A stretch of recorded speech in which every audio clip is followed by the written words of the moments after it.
Aunty, ఈ వారం పత్రిక ఉందా?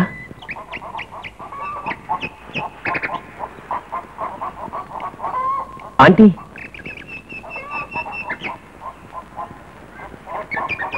ఈ వారం పత్రిక ఉందా?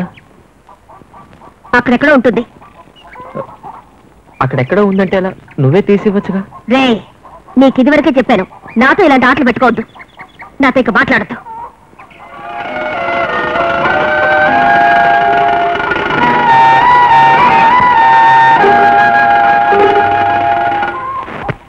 భారతీ కృష్ణారావు కలిసి టౌన్కి వెళ్లారు.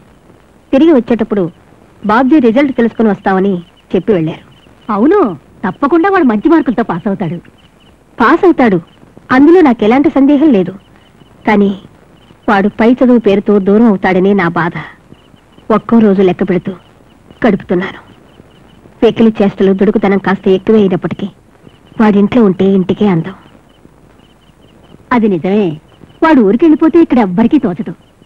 వాడు ఒక్కరోజు చూడకపోతే ఏదోలా ఉంటుంది. నిన్న మా అన్నయ్య కూడా అదే అన్నాడు. ఇంతవరకు వాడు ఒంటరిగా ఎక్కడికి వెళ్ళలేదు. అది తలుచుకుంటేనే నాకెంతో బాధగా ఉంది. వయసు వచ్చాక పిల్లలు ఎవరిదాన్ని వాళ్ళు వెళ్ళక తప్పదు కదా. దీన్ని ఒక అయ్యి చేతిలో పెట్టి పంపించాలంటేనే నాకెంతో బాధగా ఉంది. ఎందుకంటే అది వెళ్ళిన తర్వాత నేనేం చెయ్యాలో నాకు అర్థం కావటం లేదు. రెక్కలు వచ్చిన తర్వాత పక్షులు వాటంతట అవే గూడు విడిచి ఎగిరిపోతాయి. అదే కదా లోకం తీరు. 2-3 రోజులుగా వాడిలో ఎలాంటి ఉత్సాహమూ లేదు. ఎప్పుడూ గది తలుపులు మూసుకునే ఉంటున్నాడు. వాడికి మాత్రం బాధ లేకుండా ఉంటుందా? మొదటిసారిగా ఇంట్లో వాళ్ళని, సొంత వాళ్ళని వదిలి వెళుతున్నందుకు.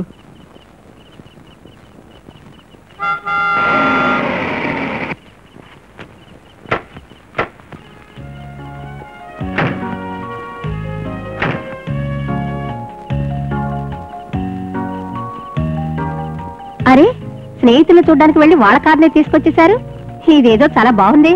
అది మిలిటరీ వాళ్ళ అలవాటు, మీకు తెలియదులే. ఎక్కడికి వెళ్ళినా అక్కడ ఉన్నది ఏదో ఒకటి సొంతం చేసుకురావడం మాకు అది అలవాటు. ఓహో, అదేం కాదు. రాత్రిపూట బస్సులో జర్నీ చేయాల్సి ఉంటుందని వాళ్లే బలవంతంగా కార్ తీసుకెళ్ళమన్నారు. అది సరే, రిజల్ట్ తెలిసిందా? బాబ్జీ,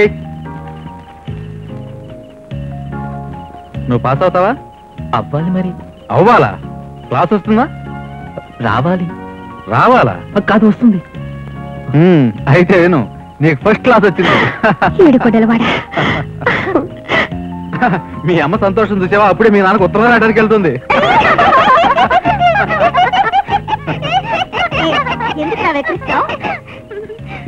ఎక్కిరిస్తాడు. రై, నీ రిజల్ట్ ఏమైందో చెప్పు. నీకు ఎన్ని మార్కులు వచ్చాయి? నాన్న అడుగుతుంటే చెప్పరా? లెక్కలు తప్ప అన్నిట్లోనూ పాస్ అయ్యాను. అయితే లెక్కల్లో ఎన్ని మార్కులు వచ్చాయి చెప్పరా? అడుగుతుంటే గుడ్లు అప్పగిస్తావే, చెప్పు.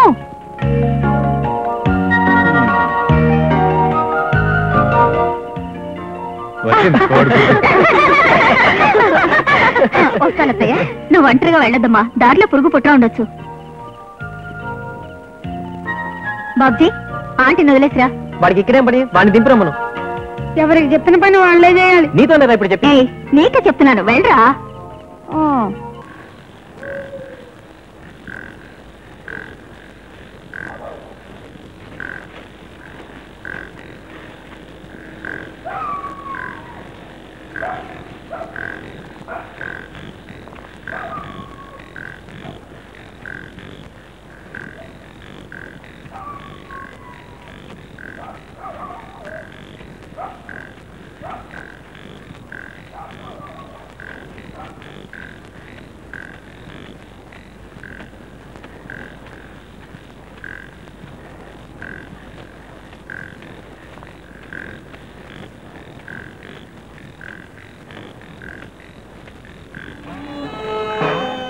బాబ్జీ, కాస్త లైట్ వేయి. బాబ్జీ, నాకు దారి కనపట్టలేదు.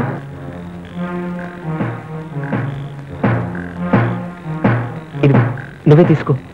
అక్కర్లేదు, నువ్వే లైట్ వేస్తే చాలు. లేదు, నేనేం చేసినా అది నీకు ఇష్టం ఉండదు. అందుకే ఇదిగో, నువ్వే తీసుకో. నీ దారి నీది, నా దారి నాది. బాబ్జీ, అదే కదా నువ్వు చెప్పింది? కాదు.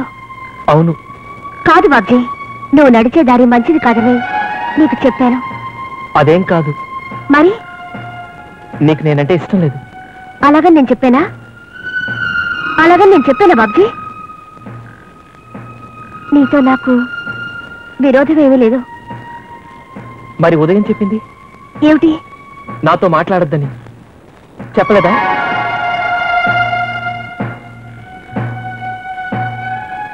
నేను చెప్పింది వేరే ఉద్దేశంతో కాదు.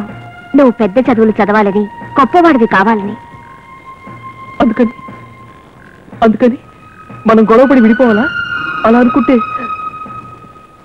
నాతో మాట్లాడకూడదని ఎందుకు నువ్వు అనుకున్నావు?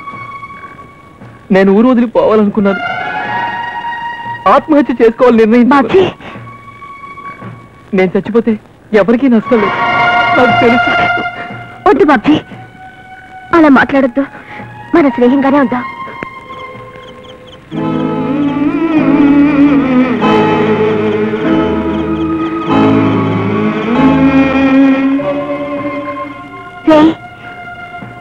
కోపం పోయిందా?